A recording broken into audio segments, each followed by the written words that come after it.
I recently did a survey and 26% of your staff want you to quit. But I think we should focus on the other things that your staff want you to do so that they don't need you to quit to succeed. Welcome to the channel, Leadership with Mike. On this channel, I help you become a more confident leader, and I do that with no nonsense sense, if that makes any sense. Sign up to be on the wait list September 21st for the No Nonsense Leadership Academy. That is where we as a community, we build confidence as leaders together. So as I was saying, I recently did a survey and the question was, what do you want from your boss? And surprisingly, 26% said they want you to quit. That said, 4% said that they want less feedback from their boss. That's a very small percentage. So there's a handful of people that are really just what I guess I would call them, they're probably micromanaging. They're probably spending way too much time talking to their staff, giving them feedback, basically telling them what to do, how to do it, when to do it, where to do it, all the things that your employees probably already know. 15% of respondents, they want their boss to be more available. Now, what does this mean?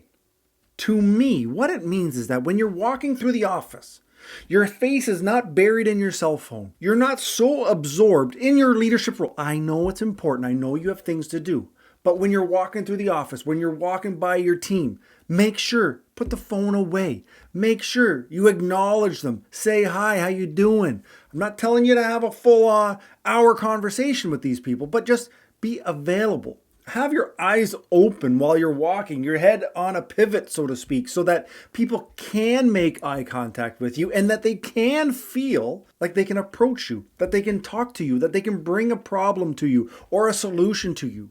Just being available or looking available physically is what the team is looking for because they want an opportunity to kind of make eye contact and then say, yeah, I'm going to tell him.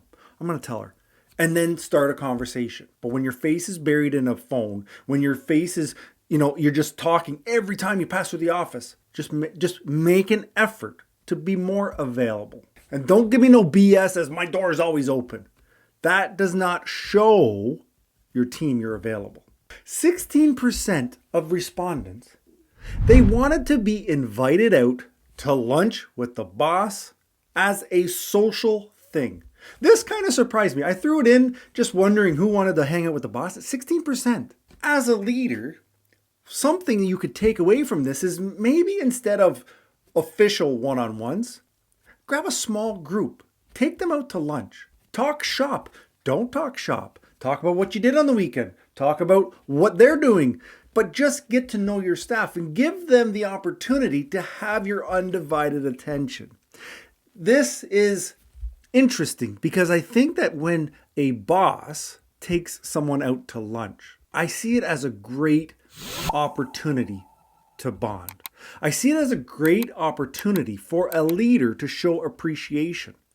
And this happened to me, and I'm telling you, it was very important. When I was leading at the airport, and it came to a time where the schedule wasn't working for me, it wasn't good for me and my family, so I had to step down. The general manager, the operation manager, the shift manager, and the maintenance manager all took me, little old Mike, out for lunch as a thank you to talk about the future where I could kind of work myself back into an employee situation, but also to thank me for the things that I was able to accomplish, the changes I was able to make in the management team and in the staff in general. And this was, now that I think about it, it was very humbling. It was very much appreciated that I heard the impact I was able to make. I thought I made an impact, but to hear it and have that time with my boss and my boss's boss was something that's very special. So I do recommend do that if you have the time. Now, like I said,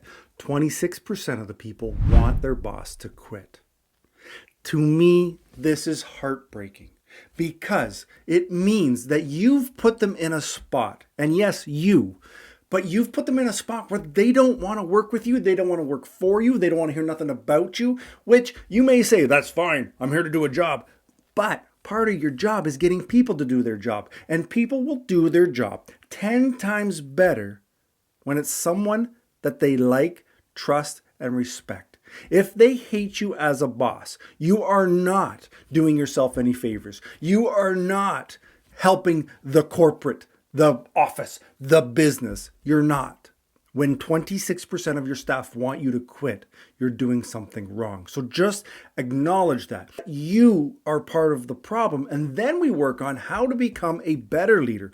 And one thing you can do, September 21st, you can join the No Nonsense Leadership Academy, where we get to hang out, where we have monthly masterclasses, monthly Zoom calls with all the members so that we can get feedback and we can give feedback. And basically, we build ourselves a community that can support us, that can guide us, that can tell you, if you've watched my videos, you know, if you ask me a point blank question, I'm going to give you the answer. You may not like it. It comes from a place of love, but it might come with a little bit of a sting. So do sign up if you're ready to go to the next level as a leader, if you're ready to develop yourself, to get the most enjoyment, the most fulfillment, and to get trust and respect from your team. Okay, enough of me blabbering. Sign up, link in the description. But here is the most important statistic that I got from this survey.